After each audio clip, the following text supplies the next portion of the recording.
Dominique Johnson, 24 years old, from Laurel, Maryland, a Prince George's County public school educator, as well as the founder of One Up.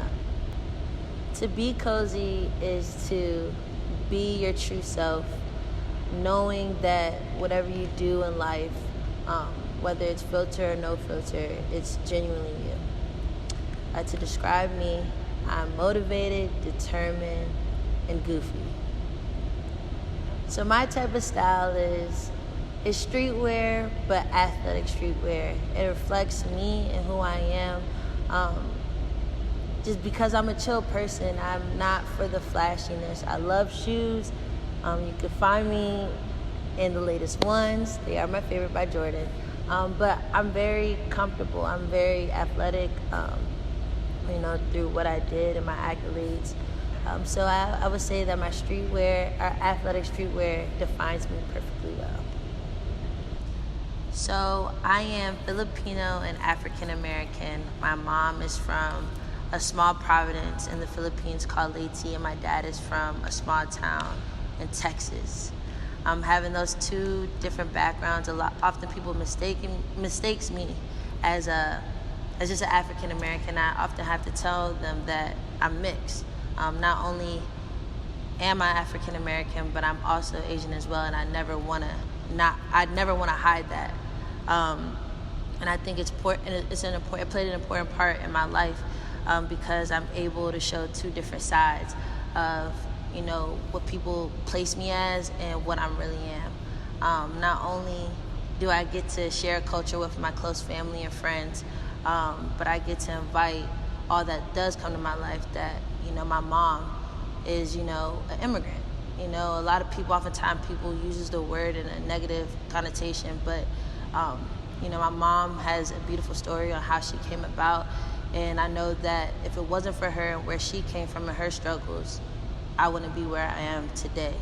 My dad being from Texas, he doesn't really sound like he's from Texas, because he's been overseas with the Marines, but again, where he come from plays an important part of where I'm at today in my life as well.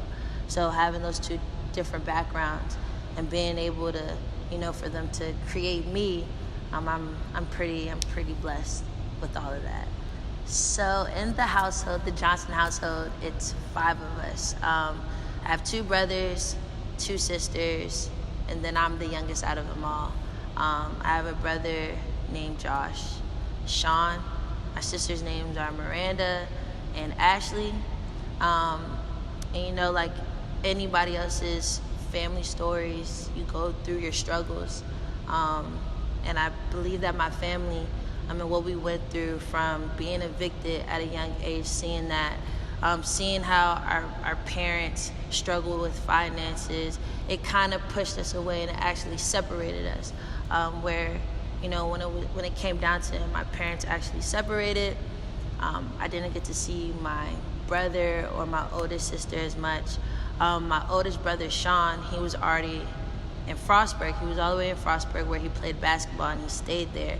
And then my sister, Miranda, and I, we stayed with our mom. And although we all lived in Laurel, on different sides of it, we were separated. And because of what we went through, we I wouldn't say we viewed each other differently, but it was more so we were very combative when we were younger.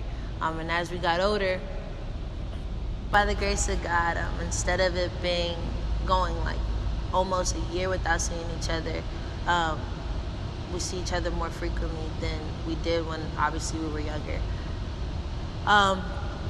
But I wouldn't trade those times for anything, because all my brothers, all my sisters, we have this unique story that we all can express and laugh about, cry about, and to look back at it and see where we came from to where we are now, makes those Thanksgivings, those Christmas dinners the best time possible.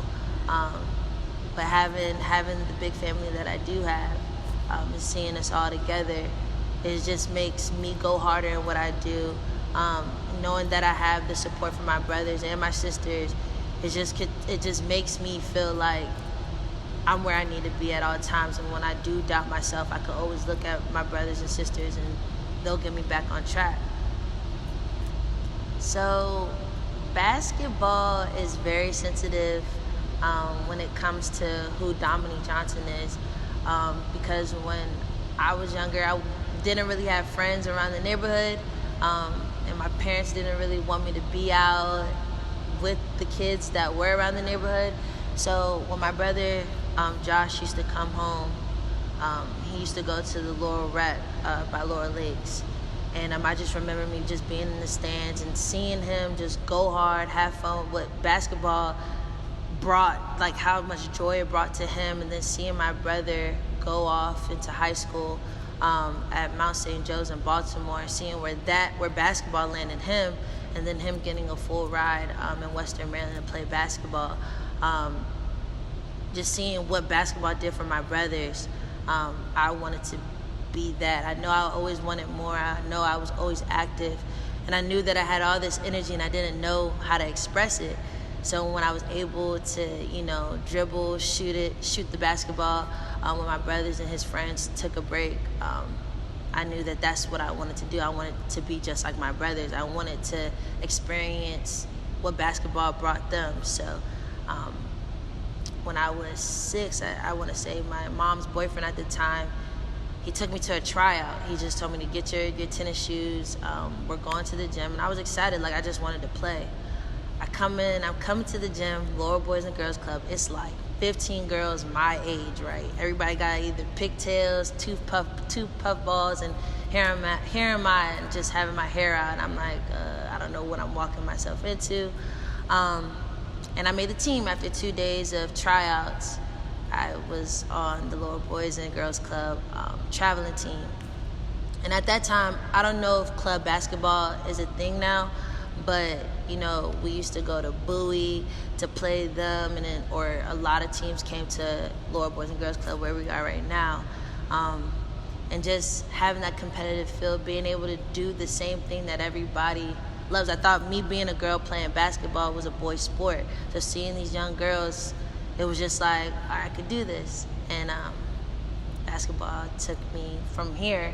It took me to a private school, one of the best private schools, conferences in Maryland, or actually in the country, to me playing to a powerhouse high school my senior year, and then getting a full ride to college.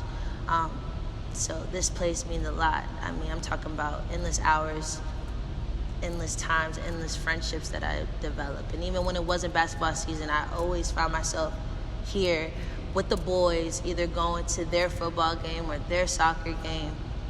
This is where I felt most comfortable. So Laurel Boys and Girls Club plays a tremendous part of, again, who Dominique is.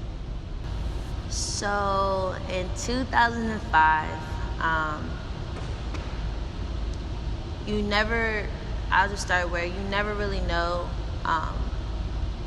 that to say goodbye to a close friend or a family member. Like, I don't think anybody's ever prepared for that. So back in 2005, it was a rainy day. I was home. My sister was out with her friends, and my older sister came. She came banging on my door, our apartment door. So I'm thinking it's the police. Like, I got an attitude now. Like, why is somebody banging on our door? It's rainy as hell. So, long story short, she was crying. This is my older sister, Ashley. She comes in and she's just crying, and I'm looking like, what's going on? Like, I've never seen her ever cry. Like, I think like my older sister's like, she's unstoppable, like nothing could break her. And to see her in that mindset, like I got upset. So I went in my room, slammed my door. I'm like, nobody's telling me anything.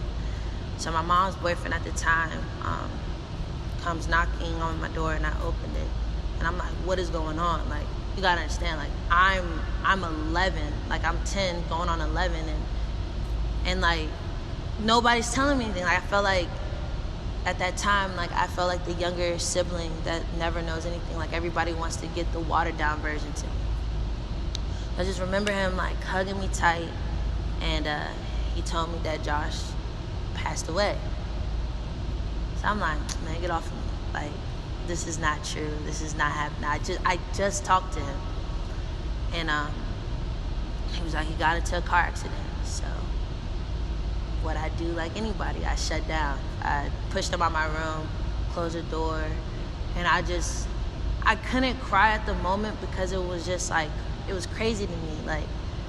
Like to hear anyone pass away, but then like somebody you're so close to, like it was traumatic, and it just hit me. So okay, you can stop.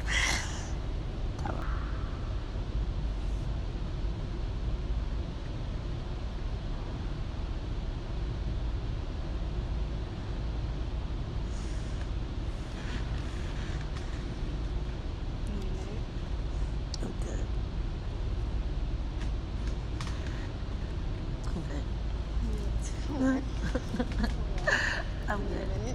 No, I'm good. It's too much to go in detail. You don't have to. No, it's fine. But this is like anybody when someone gets told that someone passed away, like instantly, like you just cry. I just could not, for the love of me, I just could not cry because I was in such disbelief. And so I just couldn't, like I just shut down. So at that time, I finally my sister was at Arundel Mills. Miranda was at Arundel Mills with her girlfriends. I think they were at the movies. And when she came home, that's when it was just like an outpour, and it was like waterfall after waterfall, and it was just like I didn't want to be held, and I'm a very affectionate person, but I just didn't want to be touched. I just wanted to throw everything that was in my room. So you never want to go to sleep angry. I feel like no one should ever go to sleep angry, but I was angry. I fell asleep, I woke up, and it was like, damn, like I can't even call him to see how he's doing. Like I made sure when Josh left Maryland to go to Mississippi, I made it my duty to talk to him at least once every week. And it was just like, I couldn't even make that phone call. So, fast forward a couple of days, my family's getting ready. They're going to the funeral. I'm like, I'm not going. Like, they were driving to Mississippi, and I did not want to go. I just, no. Mind you, I'm 11. Like, who am I to tell my parents I'm not going, and who am I to tell my family that I'm not going to our brother's funeral? Like, that's what I was stuck on. And the story behind that was I was going to my first exposure tournament ever. It was kind of like a national tournament, but this is where like the big dogs was playing, and I was so excited, and I was telling him like I'm gonna give buckets like regardless, and he was like, go out and do your thing, like I'm sorry I can't be there, but I know you're gonna rock out. The tournament happened to be in Hershey Park, Pennsylvania, and so I had the last conversation that we talked about was like, go hard or you gonna go home, like no. And it was just like, I'm not going, I'm going to the tournament. Mind you, my coaches didn't even know what happened. I just was just like, can I please just come over your house? And I tell you why. Again, I'm like 10 years old telling my year old coach that I'm coming to his house and I just don't want to be here. So we pack up, my family packs their stuff and they go off to Mississippi. And I pack my stuff and I go to my coach's house.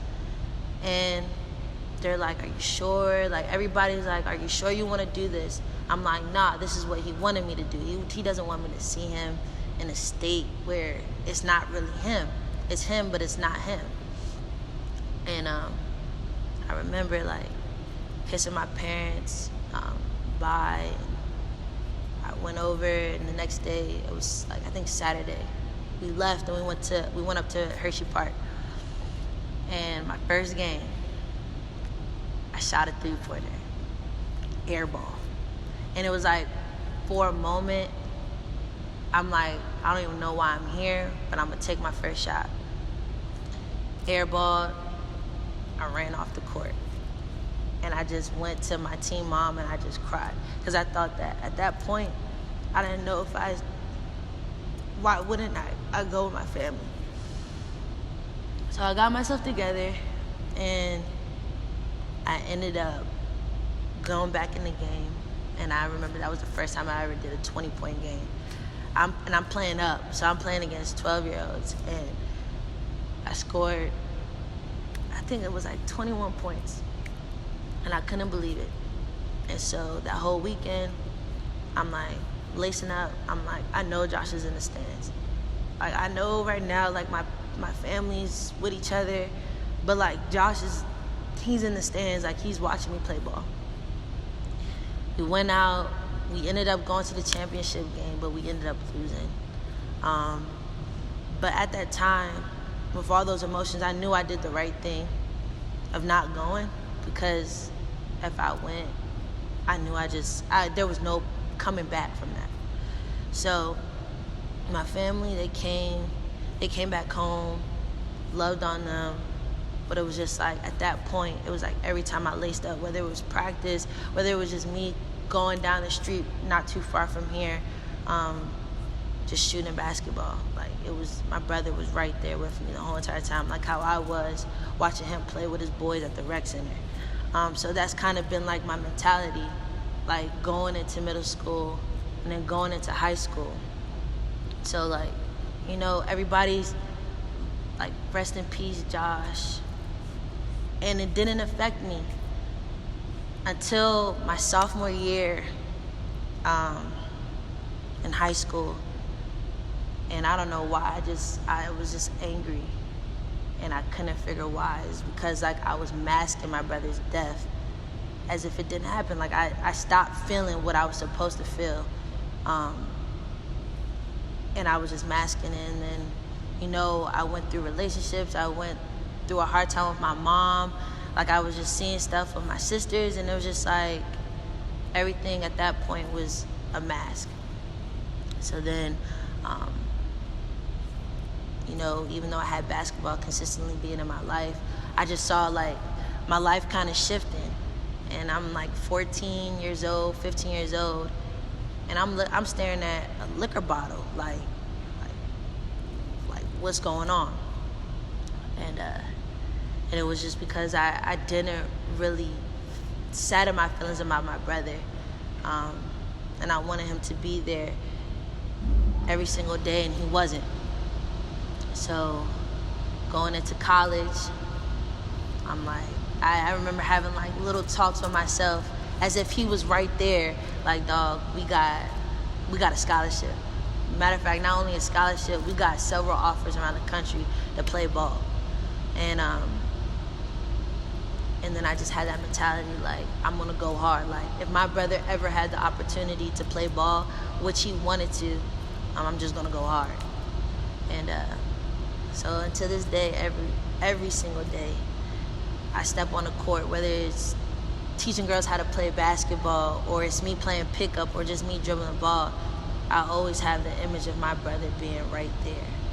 And how that affected me every day is just like, you don't really know when your last day is gonna be, so you gotta be grateful for when you wake up in the morning. And because I know if my brother could come back, he'll do a lot of things over. And it's just like, his death mirrors everything that I do, because I can't take anything for granted. So even though I feel like I'm retired with basketball, One Up came about, and how One Up is for Josh. And One Up, the meaning of One Up is always leveling up to competition, to anything that you're doing. And I had the number 1 jersey, a number 1 as my jersey in high school, right? And I remember my coach was just like, the girl who had number 1 was like gonna be a Hall of Famer leaving the Academy of Holy Cross. And then, so he was kind of hesitant of giving me that 1 jersey, but I ended up getting it, and I stayed with it throughout high school, even when I transferred to Riverdale Baptist. and then playing at Towson. It was just one. So I always had one everywhere I went.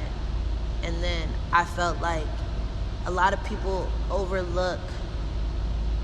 I went to Riverdale Baptist knowing that all the players that was going to go to a big D1 school, right? And then here I am. I have offers from Texas, getting offers from Cincinnati, like big time schools, and I'm just like, nah, like let me stick with Towson and let me play here. So I ended up going to Towson, and everybody's overlooking like, wow, you went to school you went to a high school that had powerhouse recruits, and you chose Towson. And I was just like, I love being an underdog, and again, one up. I always felt like I had to step up to my competition, whether we played a big D1 school or not, leveling up. They said that I couldn't leave Towson being one of the top point guards there. Not only did I leave Towson being one of the top point guards, but now I lead the school in three-point history. So it was just always like somebody always had something to say, and I always had to go one up. And so that's where one up came about. And I do it for the youth, but I know if I had any business partner, Josh is right there. And so Josh still impacts everything that I do today, whether it be basketball, whether it's my career. It's just always leveling up because that's what he did. So, God. A lot of people don't like talking about religion, this, that, and the third, but I feel like when God gets put in a situation, and at least when it comes to me, plays a very significant role, because as I mentioned, when I was in high school, my sophomore year, where I really didn't care about anything, I was an alcoholic. Here we are. And 15 years old, that sentence that Drake says, I bottle my emotions. This is true. Because everything that I felt at that moment, whether it was, life situations or just, again, battling that my brother wasn't here to witness all of this stuff, I bottled my emotions, and I turned, instead of turning to him, I turned to a bottle. And that's kind of, I don't know how crazy that sounds, but I mean, that's a part of me. That's a part of me that I know I have to talk about, and that I've come to grips about it. So how God impacted me and taken me from that dark space is when I got kicked out of Holy Cross because of an outstanding balance. At the time when I was getting recruited by the Academy of the Holy Cross, they said they were like full ride. At that time, especially the financial background I came from, anything free sounded good. But again, there's always a flip side to things, especially when it comes to money. And so what admissions failed to tell my mom and my family was that there was a dude that was paid every semester. And like I don't know about public schools where they go by quarterly.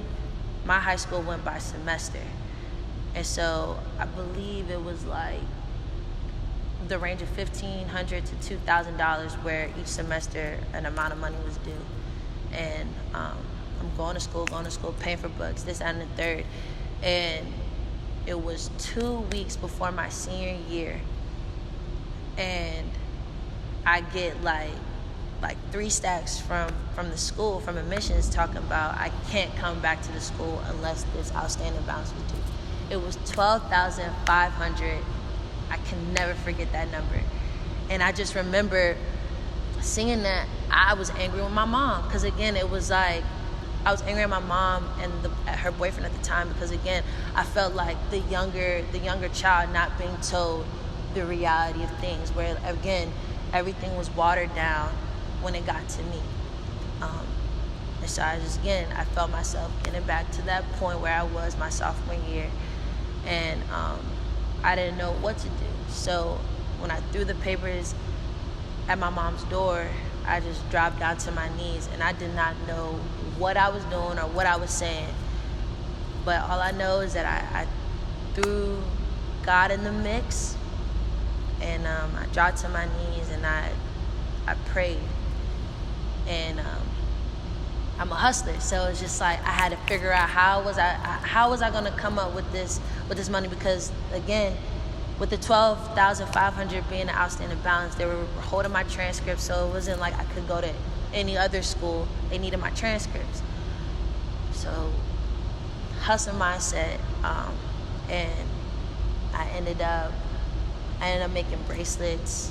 Again, Laurel Boys and Girls Club said that I could host a party where I could charge. They weren't going to charge me for the party.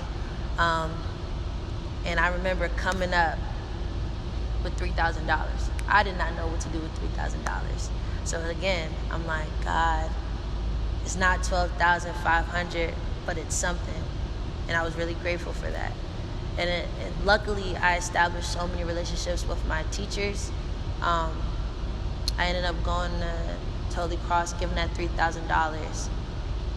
And then the next 2 days, my whole balance was wiped out. And the remaining balance was paid through my teachers, through my coaches, and my principal, Miss Boss. And that got wiped out, and Riverdale Baptist came into place, and they accepted me. At that point, I felt like I was so true to Holy Cross that they let me down. I didn't want to go back, and I ended up going to Riverdale.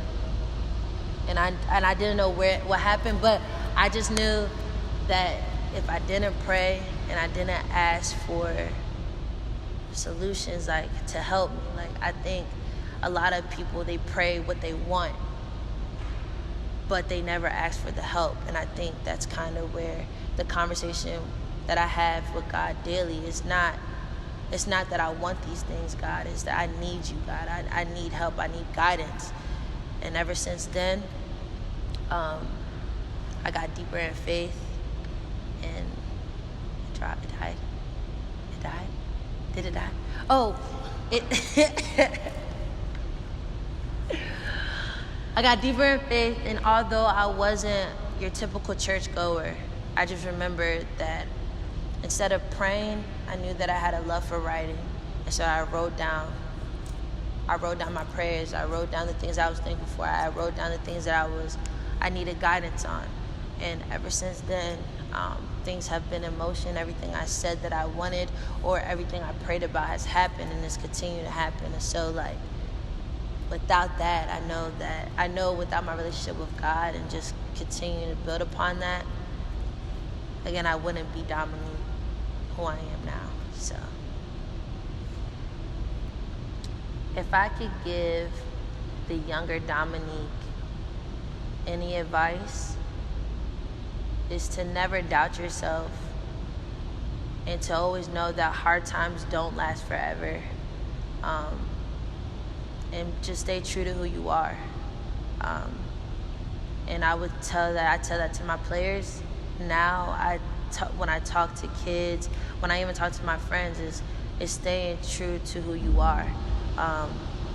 Because again, in life, you lose yourself. You really do lose yourself, especially like when I graduated from college. Like, I didn't know what I was gonna do, or even when my senior year, didn't know what to do. But I know that what I was capable of, and just staying true to who I am, is what got me this far. And the only thing that's gonna keep me going is to just be real, be authentic, and never letting those doubts that people throw at you stop you. My name is Dominique Johnson, and always remember to be cozy. While staying one up. Thank you.